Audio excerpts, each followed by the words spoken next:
ഇപ്പോൾ PM Arsho telephone ലൈനിൽ ചേരുന്നുണ്ട്. ആർഷോ, ഈ കലോത്സവത്തിന്റെ തുടക്കം മുതൽ തന്നെ ഇത് ഭംഗിയായി നടത്താൻ സാധിക്കാത്ത വിധമുള്ളൊരു സാഹചര്യം സൃഷ്ടിക്കാനുള്ള ശ്രമം, അത് പേരിൽ തുടങ്ങി വിവാദം സൃഷ്ടിക്കാനുള്ള ഒരു നീക്കമൊക്കെയും നമ്മൾ കണ്ടിട്ടുണ്ടായിരുന്നു. ഇന്നലെ മുതൽ KSUവിന്റെ ഭാഗത്തുനിന്ന് പ്രകോപനപരമായ നീക്കം, സർവകലാശാല കലോത്സവം ഏത് വിധേനയും തടയുക എന്ന ലക്ഷ്യത്തോടു കൂടി തന്നെ. എങ്ങനെ പ്രതികരിക്കുന്നു?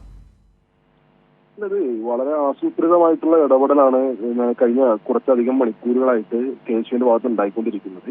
ഏറ്റവും സമാധാനപരമായിട്ടാണ് കലോത്സവം മുന്നോട്ട് പോയിക്കൊണ്ടിരിക്കുന്നത്. ഏറ്റവും ഭംഗിയായി മുഴുവൻ വിദ്യാർത്ഥികളുടെയും പങ്കാളിത്തത്തോടുകൂടി വിദ്യാർത്ഥികൾക്ക് ഏറ്റവും സുഗമമായി വേറെ പ്രയാസങ്ങളൊന്നുമില്ലാതെ തന്നെ കലോത്സവത്തിൽ പങ്കെടുത്ത് മുന്നോട്ട് പോകുന്ന സാഹചര്യം നിലവിൽ ഉണ്ടായിരുന്നത്. എന്നാൽ വളരെ ആസൂത്രിതമായി കലോത്സവം തടസ്സപ്പെടുത്തുന്നതിന് വേണ്ടി, വിദ്യാർത്ഥികൾക്ക് പ്രയാസം സൃഷ്ടിക്കുന്നതിന് വേണ്ടിയിട്ടുള്ള ആസൂത്രിതമായ ഇടപെടൽ ഉണ്ടായിക്കൊണ്ടിരിക്കുകയാണ്. തെറ്റായിട്ടുള്ള പ്രചരണം നടത്തിക്കൊണ്ട് അവിടെ വേദിയിലേക്കടക്കം തള്ളിക്കയറാൻ വേണ്ടി ശ്രമിച്ചും മത്സരങ്ങൾ തടസ്സപ്പെടുത്തിയും ഉള്ള ബോധപൂർവമായിട്ടുള്ള ഇടപെടലാണ് KSU നടത്തിക്കൊണ്ടിരിക്കുന്നത്. ഇതിനോടകം തന്നെ വിദ്യാർത്ഥികളടക്കം അതിനെതിരെ ശക്തമായിട്ടുള്ള പ്രതിഷേധവുമായി വരുന്ന കാഴ്ച നമ്മൾ കണ്ടുകൊണ്ടിരിക്കുന്നുണ്ട്. സ്വാഭാവികമായും വിദ്യാർത്ഥികൾക്ക് നല്ല ബോധ്യമുണ്ട് എന്താ ഉദ്ദേശത്തിന്റെ പുറത്താണ് KSU ഈ നിലയിലുള്ള ഇടപെടൽ നടത്തിക്കൊണ്ടിരിക്കുന്നത് എന്നുള്ളതിനെ സംബന്ധിച്ച്. സ്വാഭാവികമായും അങ്ങേയറ്റം പ്രതിഷേധാർഹമാണ്.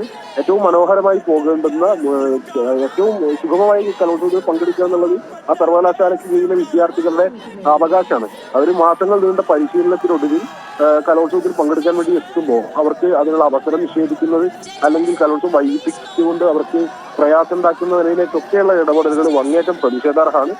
അത് അംഗീകരിച്ചു കൊടുക്കാൻ വേണ്ടി കഴിയില്ല. ഇതിനോടൊപ്പം തന്നെ ഞാൻ മനസ്സിലാക്കിയിട്ടുള്ള സംഘാടക സമിതി ഉൾപ്പെടെ പോലീസിന്റെ അടക്കം സഹായം ആവശ്യപ്പെട്ടിട്ടുണ്ട് എന്നുള്ളതാണ് കലോത്സവം ഏറ്റവും സുഗമമായി മുന്നോട്ട് പോകുന്നതിന് വേണ്ടി. ശരി, SFI സംസ്ഥാന സെക്രട്ടറി PM ആർഷോ ആണ് ഇപ്പോൾ പ്രതികരിച്ചത്. ബോധപൂർവമായ ആസൂത്രിതമായൊരു നീക്കം ഈ കേരള സർവകലാശാല കലോത്സവം തടസ്സപ്പെടുത്തുന്നതിനായി KSUവിന്റെ ഭാഗത്തുനിന്ന് തുടർച്ചയായി ഉണ്ടാകുന്ന ശ്രമങ്ങളാണ്.